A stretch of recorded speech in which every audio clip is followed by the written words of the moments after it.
Man, Rooster, it's got to be 5 o'clock somewhere.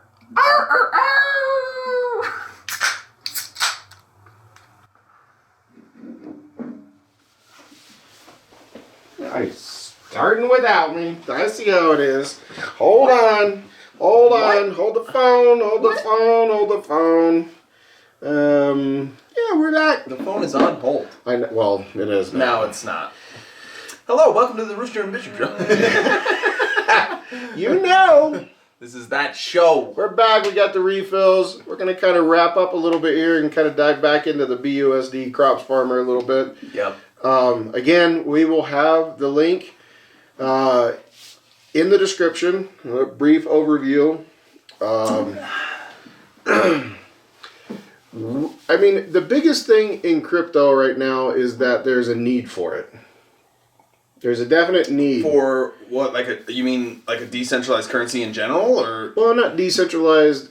Well, decentralized, yes, because like what we've talked about with different security and earnings and things like that. So your average bank, if you're not invested in a CD or a long-term stock or a bond or something, I mean, they're not giving you anything to hold your money. Yeah. Nothing. 0.5% a year is the standard. I mean, it's half to 1.25% on your money. Right. I noticed every year I get like 3 cents in my bank account. I'm like, woo! Whoa. Whoa. Really stretching out your pockets there, huh? Yeah, and that's just not right, because you all can do your own research, and there's plenty of videos on YouTube, the platform you're watching this on how much a bank leverages your money for. You go in and you put your money in the bank, and you're doing this because you're basically hiring a custodian, right? They are holding your funds. They're insuring your funds only up to $250,000 by the FDIC. Again, we're not financial advisors. But they will leverage your money against other products that they offer and leverage on other services up to 10 to 1. That blew my mind. So every dollar that you put into the bank, they're leveraging and loaning and doing other thing, and they make $9 off of your $1, and you're making your fucking 3 cents. That seems fair. What? If you're in Venezuela. I don't know. I mean, Jesus. It doesn't even keep up with inflation. What's inflation's at like 3%. That's deflation. 5% a year. That's deflation. That's literally devaluing the dollar. Deflation is when the dollar becomes more valuable. No, it's deflating my fucking expectations. It's deflating my wallet. That's what it's doing. I put in there. No, and this is the problem, and this is why Bitcoin and all these other blockchains kind of came to life, is because you're not investing in a bank. You're investing in technology. Yeah. And the technology, depending on its use case, which means what it's used for, you could be really interested in it. Maybe it's a storage capacity. Maybe it's increasing transaction speeds between internet providers. You know, there's literally, we can't go into all of it because we don't have the full list in front of us. The point is that if you like a certain crypto project, you can buy basically a stake in it. You can buy a coin. You can buy a token. Yeah. You can buy an NFT. Yes. That's a whole nother episode. Yeah. And the value is literally determined by people's confidence in it. Right. And how much people put into it, of course, monetarily, but also how much they hold that particular coin, token, or NFT. If they hold it for a long period of time without selling it, and there's a scarcity of it, there's your deflation, right? And it becomes more valuable. If it's one of these coins that they just keep printing, right, because the demand is there, you're subject to inflation. Yep, just like the US dollar. So there's a lot of use cases for people to go in and say, you know what, I'm going to jump into crypto. I'm going to jump into some sort of platform where I can make a little bit of money passively, because that's really ultimately what everybody wants to do, is have a passive income, and so that they can retire comfortably. If you want to be financially free, like that's literally what you have to do, is invest your money in sources that generate you money, so that you're not trading your time for money. You're trading your money for more money. Money and time. But the time is just time. It's not time that you actively have to spend relative to an 8-hour workday to 40 hours a week to your whole lifetime, you know. Right. And then you have to actually hope that the project that you actually have confidence in actually has traction and actually goes. You know, the biggest problem in crypto is transaction speeds, right? And fees. That's what I loved about Exodus, like, which is just a wallet where you store your cryptocurrency in. And he said it's one of his favorites. That's what I loved about it. When we were doing that thing yesterday, it was basically instant. It was like 20 seconds, 30 seconds from when I transferred my money into the coin, it appeared in my Exodus. So, and it's different for different coins depending on the blockchain that they're on, but... Right. And those technologies are up and coming. Now... But it sucks that the government is trying to now squeeze control of crypto too. It's like, oh, you had your Wild West, now we're taking our 50%.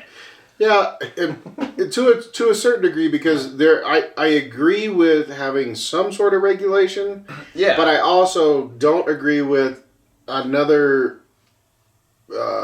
stripping of my personal rights and freedoms to say, no, I don't want to put it in your FDIC insured bank. I want to put it in technology, and you're telling me I can't because that technology doesn't fall within your scope.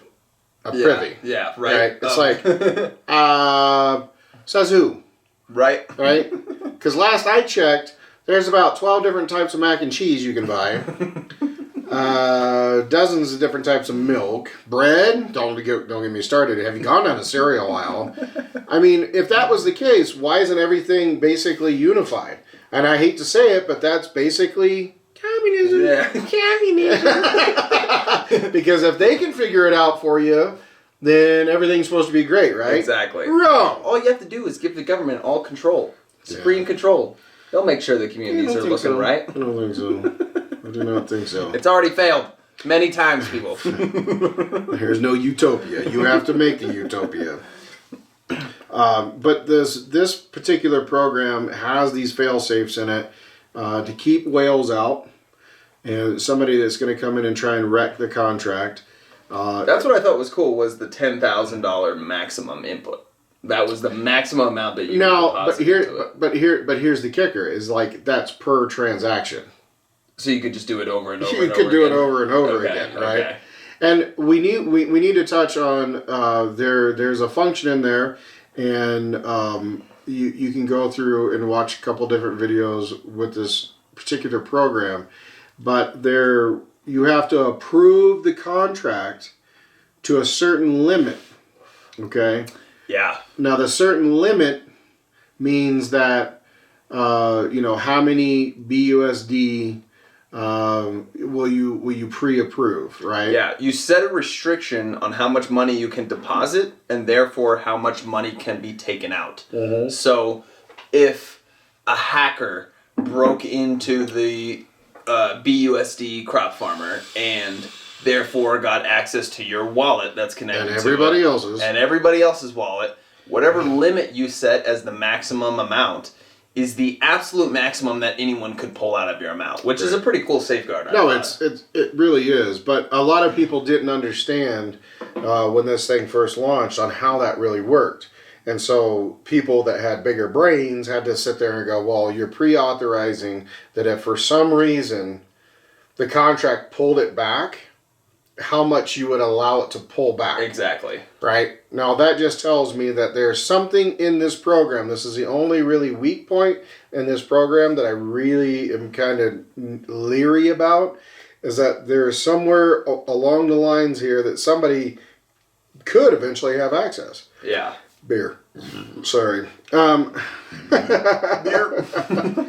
But the rest of it is pretty solid when you look at it in its whole perspective.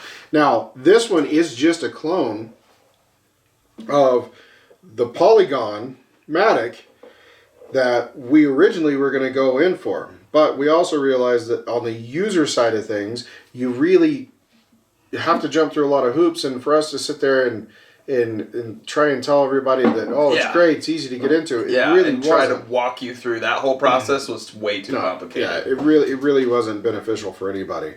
But this one particularly, if it could get some traction, some real traction, and start really building up some serious funds, that means that the more interaction that is happening on the backside will actually be fruitful for a little while. I mean, I wouldn't say...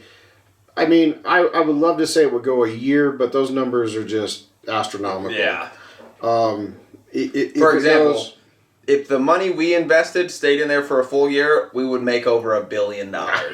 So that might be a little imaginative. If you're thinking you're going to make $1 billion from this, you might want to rethink why you're in this. Now, if you can 20 times your money in a month or 2 months. Or even get your money back in a week or two. And then make some money. What do you have to lose? It's like, if you can get your money back in a week or two in your investment, the rest is just play money. You're fucking around with it anyway. So. Right. And then, and it's a good exercise for people to become familiar with how to interact with different contracts like this. This one's a little more complicated because there are some other ones that are out there that are a little easier to run. But this one has a lot of security protocols in it that I really like. And when Rooster and I sat down and I said, hey, I think, we should try this and see if our audience would like it. Therefore, that's what we're talking hearing about it. But it really just boils down to your individual confidence level. Exactly. Because I know a lot of people that, in fact, majority of people that I know don't even mess with crypto. Oh, my parents included. They're like, they're hands off. They don't want to touch. They don't know anything about it, and that's the problem. They realize that they missed the whole shebang with the Bitcoin blowing up in 2017. But it's also the knowledge end of it, because it's learning something completely new. That's the thing, yeah. And these companies really try and make it a lot easier for people on the entry. Yeah. But it's still, there is a lot out there that can be overwhelming. Yeah. I mean, we sat down and as I was showing Rooster on how you do certain things and making sure your wallets are correct, test it out. And safe. And the things you need to do to make sure that you're secure, disconnecting your wallet from this website. Right. So that if anything happened, there's not an open door leading into your crypto wallet. Right. Because you can disconnect from the platform itself, but then within your MetaMask wallet, you'll have to go into your 3 little dots on the right. The 3 little dots, upper right corner. And click on that, and it'll show you what connected sites you have, and make sure you disconnect and that your wallet is completely locked and safe. So don't just dive into this blind thinking that you're going to make $1 billion. It's like there's money to be made in this space for sure, but it's not free money. It comes along with time and research that you put into figuring out how these things work. Yep. And we love to talk to you about that stuff and get you excited about it, but we're not the experts. There are plenty of YouTube videos that there are experts out there. Exactly, yeah. There are experts out there. You just have to weed through all the garbage that's out there, because there's a lot of people out there just shilling programs just so they can take your referral money. And they, that's how they make their income. And then they cut out and they make a new program the next week. So you got to be aware of that. Is that there's, especially right now with the current financial situation of the country, the world itself, the promise of fast money is appealing. Yeah. And you can't run into it thinking that you're just going to make hundreds of thousands of dollars because somebody else told you would. Yeah. We're not telling you that. We're telling you that this is a project that if you come in and you do your due diligence and you actually pay attention to it every day, you see what the total fund is, and you can see if it's increasing or decreasing, if people are starting to get greedy and just pull out all of the available money in the community. And personally, we're going to put some money into some advertising for the platform. just because I feel like it's got a lot of traction. And there's a lot of people out there that are conservative with their money. And this, having all the safeguards, is a perfect opportunity for people that want to ensure that maybe it's their first investment and maybe it's their 1,000th. But it gives those layers of protection to make sure you make something, and you can get others involved, and things can happen quite rapidly. Our whole goal is to hunt down these programs, take some profits that we've made from each platform, put into others, and see how they run and see who's working and who's not. There's plenty of platforms out there that have been running for more than a year, and they're still producing income, albeit slow, right? But if you think that you're just going to scratch a ticket and you're going to be a millionaire, yeah. Go take your money and do that. Yeah, right. Don't take the time to learn all these skills and technology and think that that's the end all to be all. That's not how it's going to be. Yeah. That's not how a generally good rule of thumb is if it sounds too good to be true, it probably is. Yeah.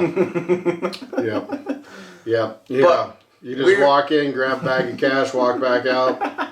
Like, all right, that was You could do that. You'll spend some time behind some gray bars for a while.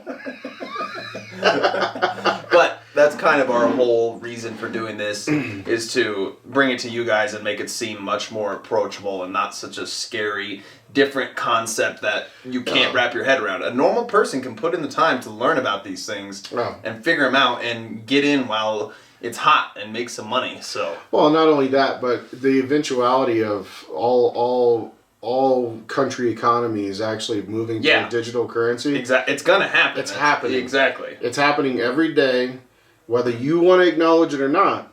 It's happening every day. There will be a point where there will be no more coin. There will be no more paper currency. There will only be little credits on a card. Exactly. Which we already have credit cards, but but it's going to be a totally, and you might as well get in now and learn about it and put yourself in the best position. In my lifetime, I may not see a unification in it, but I'm guaranteeing in your lifetime you will see unification in it.